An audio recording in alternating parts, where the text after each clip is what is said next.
All right, y'all, this is Prolifically Born Again again. As you could probably tell from my last video, I was on my way to bring some sandwiches to this chick that was on the street, laying on the street, in the middle of the street, in front of like a puddle. And I was still recording. But somehow it cut off at a certain point, and that's fine. Maybe that's God saying, well, Lucas, let's just do this in secret. Who knows? I mean, I could have pressed a button. I don't know. But the point is that, you know what? It's just one of those things where, like I said, God is the one pulling the strings here. It doesn't matter. You know what I'm saying? And this is just to show people that even guys that have been in a criminal lifestyle and that have lived on drugs for a long time and, have done a lot of prison time, they can be touched by God too.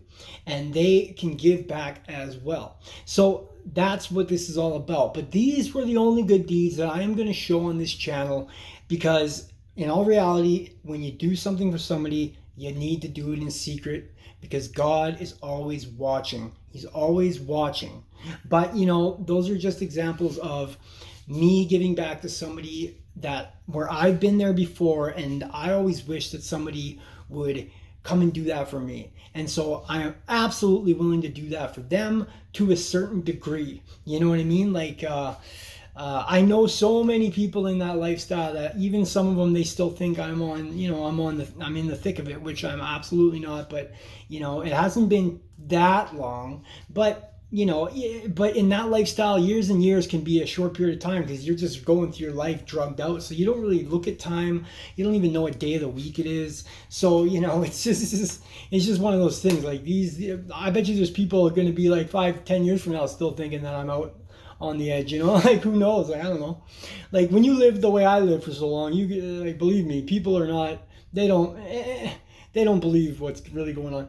You're gonna find a lot of guys that a lot of guys in jail, like they'll play that card where it's like, oh, I believe in God and stuff, and they use that to kind of like take advantage of the court system, or just play that card, and then the minute something doesn't go right with them, they turn their back on God. They're just trying to use it as a crutch. I've seen that a million times, and I just want to really emphasize that is not the case with me. All the people that know me, they know the truth. They know the truth. If you knew where I was before and where I am now, you would honestly be shocked and completely flabbergasted. But, like I said, Jesus is the one pulling the strings. I am a messenger. He is using me in a type of way to inspire whoever is inspired by it.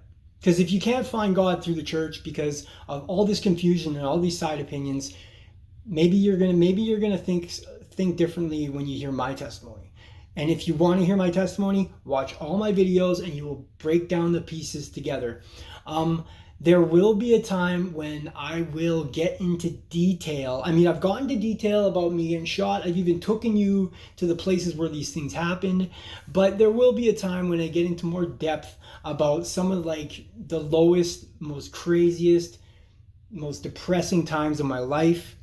I'm not sure when we're going to get into it, but we will eventually, just so we can, build a foundation around the reality of where I was and where I am now, so that it can just inspire people to be like, okay, maybe God is real. Maybe there's something here. I mean, look at this individual. He was in jail for so long. He was a criminal. He did drugs for so long. How does he change his, and let me be straight up with you. Let me just lay this down for you right now. I'm not conditioned to follow any rules. I am not held by any sort of condition by the court. I am not held by any sort of condition by anything. If I wanted to go party, if I wanted to go use drugs, if I wanted to go smoke weed, if I wanted to go have sex, if I wanted to watch pornography, if I wanted to do any of those things, I could do it and there wouldn't be no backlash. I want to make that very clear that I am completely on my own, doing my own thing and making these decisions on my own, but they aren't my own. They came from God. They've been there for a long time, and I'm finally maturing into my belief system with him, that I've came to this level. And it's taken about 8 years to get here, but here I am. And it's an amazing feeling to feel this way. It's an amazing feeling, especially from where I came from, to feel like I can't even begin to explain the confusion that sometimes I even feel within my heart. The devil really tries to he really tries to like put things in my head, and really, like, you can imagine, he really tries to dig deep and confuse me and switch up my game. But Jesus is the one that runs this internal force within you.